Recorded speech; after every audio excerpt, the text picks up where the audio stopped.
All right, welcome to The Explainer. Today, we are diving deep into a part of the internet that's hiding in plain sight. It's a whole digital world that most people have heard of, but very few actually understand. We're talking about the hidden web, and you're going to need a special key to get in. So let me start with this, because it's kind of wild. You know the internet you use every single day, the one you can search on Google? Well, that's just the surface. It's like the tip of a giant iceberg. And underneath that surface, there's this huge hidden part of the web that your normal browser, like Chrome or Safari, has no idea how to get to. So here's our game plan for today. We're going to start with what this hidden layer of the internet even is. Then we'll get into the good stuff. What are these onion links? How does the tech behind them actually work? We'll also look at who's using them. You know, the good guys and the bad guys. And, super important, we'll cover how to stay safe. And finally, we'll zoom out and talk about why this is becoming a huge deal for all of our privacy online. Okay, first up, the internet's hidden layer. Think about this for a second. Websites and entire online communities that are built on purpose to be totally invisible.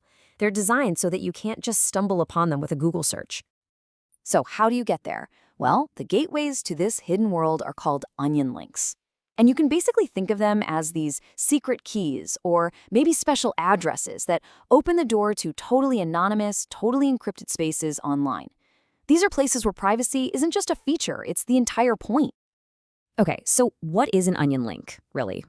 Let's get right into it and figure out why these things are so different from the .com addresses we see all the time. Well, the biggest clue is right in the name. All of these addresses end with .onion. And that's not just a cute name, right? It's a signal. It tells you that this site doesn't live on the regular internet. You literally can't just type it into your browser and expect it to work. Nope. You need a special key to unlock that door. And that key is called the Tor browser.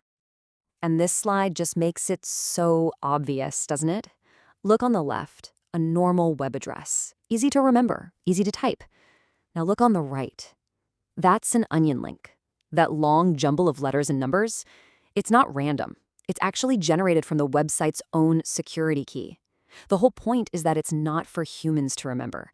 It's for computers to find securely, and that is a huge part of what keeps it so private. Okay, so how on earth does this actually keep you anonymous? The name Onion is the perfect clue. It's all about layers. Just like an onion, this technology wraps your connection in multiple layers of encryption to hide who you are. Here's how it goes down. When you want to visit an Onion site, your request gets wrapped up in these encryption layers. Then it gets sent on a wild goose chase through a bunch of random computers. These are run by volunteers all over the world.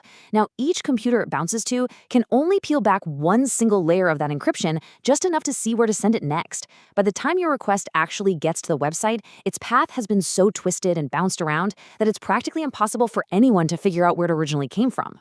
So, you can see, this kind of anonymity is a really powerful tool.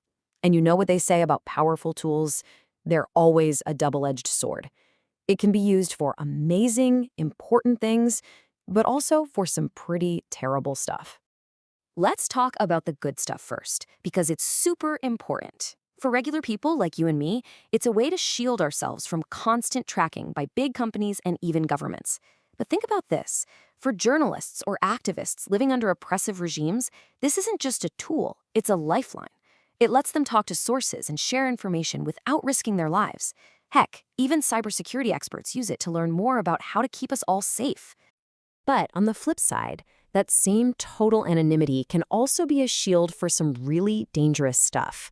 The hidden web is also home to malicious websites, scams, illegal content, you name it.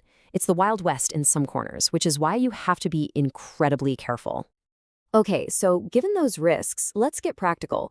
If you were ever going to explore this part of the internet, what are the absolute must-follow rules for keeping yourself safe? All right, there are 3 golden rules. You just don't break them. Rule 1, only use the official Tor browser. It's the only one built for this. Rule 2, do not, I repeat, do not download files from places you don't trust. That's just asking for trouble. And Rule 3, and this is the big one, never share any personal information. Ever.